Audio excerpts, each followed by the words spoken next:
Bismillahirrahmanirrahim. Assalamualaikum warahmatullahi wabarakatuh. Semangat perubahan, salam kedaulatan rakyat. Sahabat Ajit Channel semua, hari-hari ini tentu menjadi perbincangan banyak orang adalah bagaimana kebobrokan dari Kementerian Keuangan yang satu persatu aibnya Ibu Sri Mulyani itu terbongkar. Dan rupanya memang ini harus menjadi sebuah catatan penting bagi kita semua bahwa hari ini kita telah dibukakan mata oleh sesuatu yang nampak sangat tidak berhubungan. Ya urusan anak kecil, urusan remaja yang memang kriminal, tapi ternyata akhirnya merembet ke atas, kemudian sampai ke level kementerian.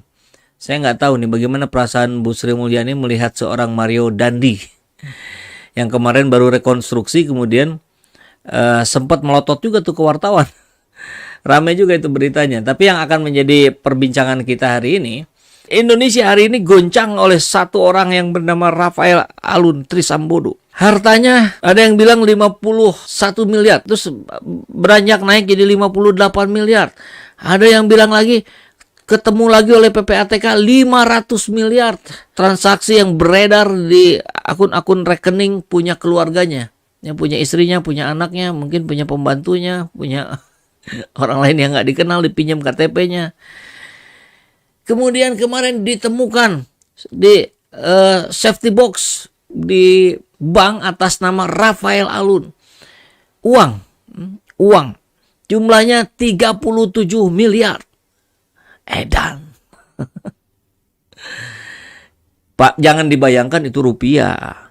Kalau rupiah 37 miliar dalam box-boxnya sebesar apa?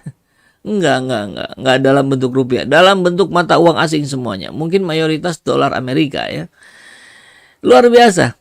Bahkan ini sih masih seliweran ya di akun Twitter mana lah ada yang menyampaikan. Saya tahu persis katanya. Di rumahnya itu ada sebuah lubang yang dia buat sendiri untuk menyimpan emas batangan sampai 60 kg. Wow.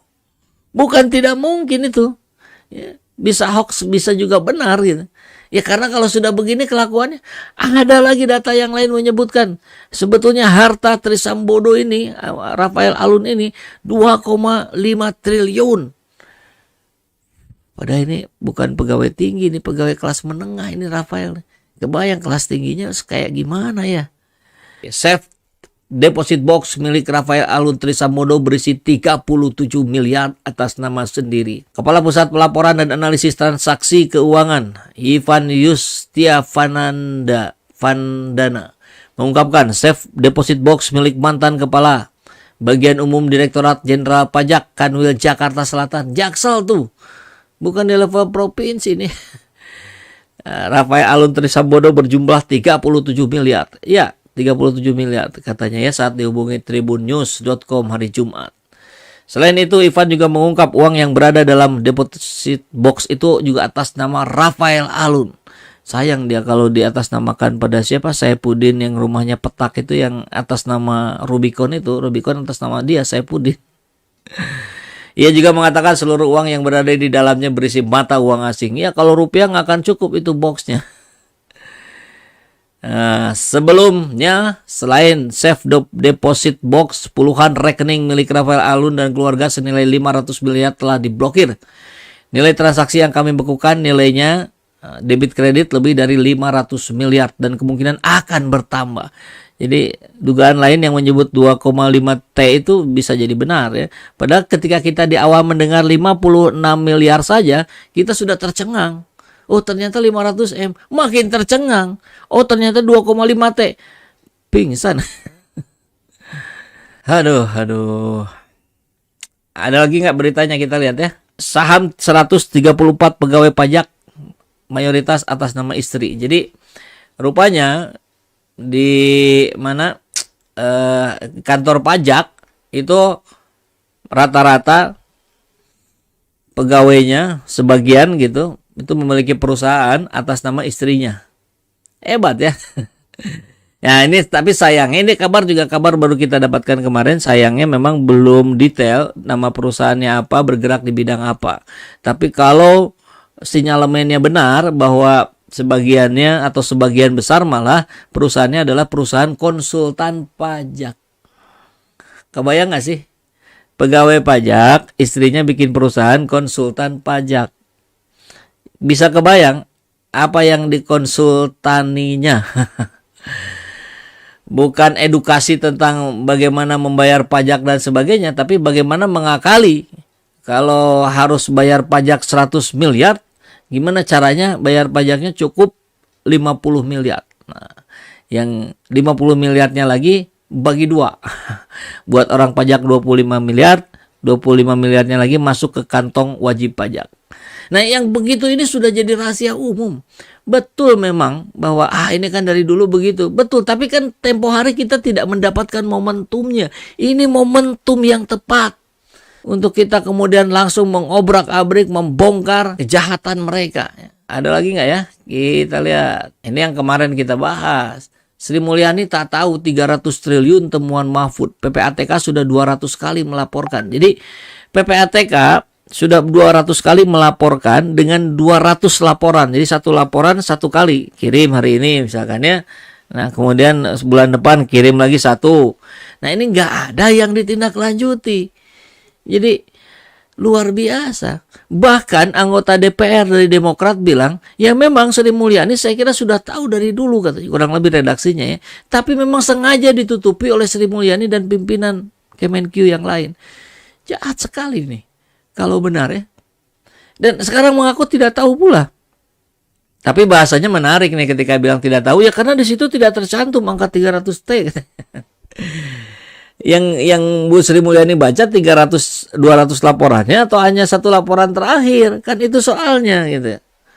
Kalau kemarin saya mempertanyakan, kalau nggak tahu, nggak nyampe ke Sri Mulyani, barangkali laporannya nyangkut di pos security di depan gedung. Bisa jadi begitu gitu.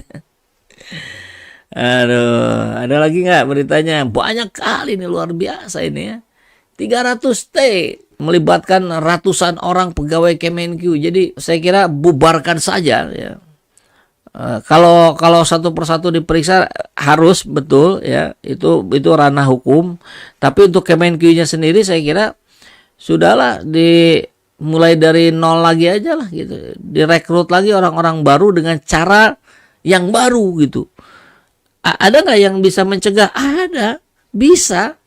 Melalui pendekatan psikologi ini bisa didekati gitu. Dan saya yakin itu sebetulnya sebagian cara sudah dilakukan. Tapi ya formalitas juga ujungnya gitu. Karena ada yang masuknya lewat titipan, ada yang masuknya lewat sogokan. Ya kemarin kita bahas, ada yang nyogok untuk jadi apa? Bintara atau apa ya? 200 juta. Gila nggak itu? Nyogok jadi PNS 200 juta. Mungkin ada yang lebih gitu. Ngapain dia masuk harus ngemodal 200 juta? Apa yang akan dia balikan?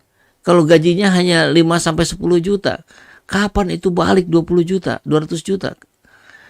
Nggak akan balik-balik kalau nggak korupsi. Akhirnya pikirannya sudah pikiran korupsi. Seperti Rafael Alun yang diduga juga melakukan korupsi. Bahkan katanya sejak awal dia jadi PNS, dia sudah rajin mengakali gitu. Gila ya. Masih ada lagi nggak nih? Nah, ini yang anggota DPR bilang ada transaksi 300 triliun uang nggak jelas, itu DPR sebut sudah sejak lama tapi ditutupi Sri Mulyani. Ini sudah saya bahas kemarin nih videonya. Baik sahabat Aja Channel semua, terima kasih sudah membersamai saya di pagi hari ini, di weekend kita. Kita harus tetap jaga kondisi, jaga fisik untuk terus memberisikan hal-hal yang seperti ini. Karena dengan diberisikanlah, dengan diviralkanlah, baru mendapatkan perhatian dari penguasa. Assalamualaikum warahmatullahi wabarakatuh. Semangat perubahan, salam kedaulatan rakyat.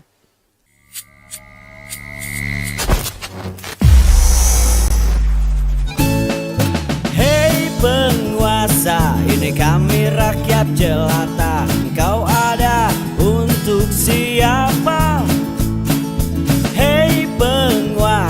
Ini kami rakyat jelata, mau sampaikan semua keluh kesah.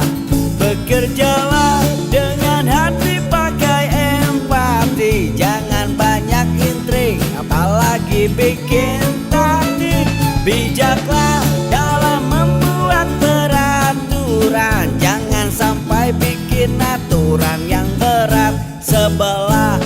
adillah pada kami.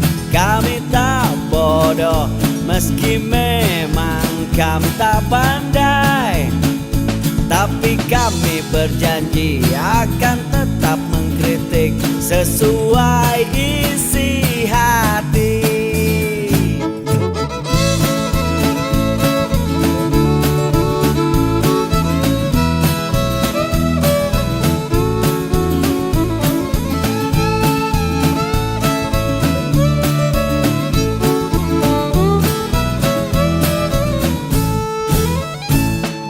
Gemakan suara hati rakyat jelata, gaungkan harapan rakyat ke penguasa, agar kalian para penguasa adil ciptakan sejahtera. Bekerjalah dengan hati pakai empati, jangan banyak intrik apalagi bikin taktik.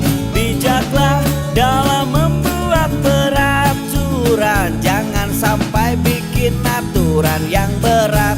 Sebelah adillah pada kami. Kami tak bodoh, meski memang kami tak pandai, tapi kami berjanji akan tetap mengkritik sesuai isi hati. Adillah pada kami. Kami tak bodoh, meski memang kami tak pandai, tapi kami berjanji akan tetap mengkritik sesuai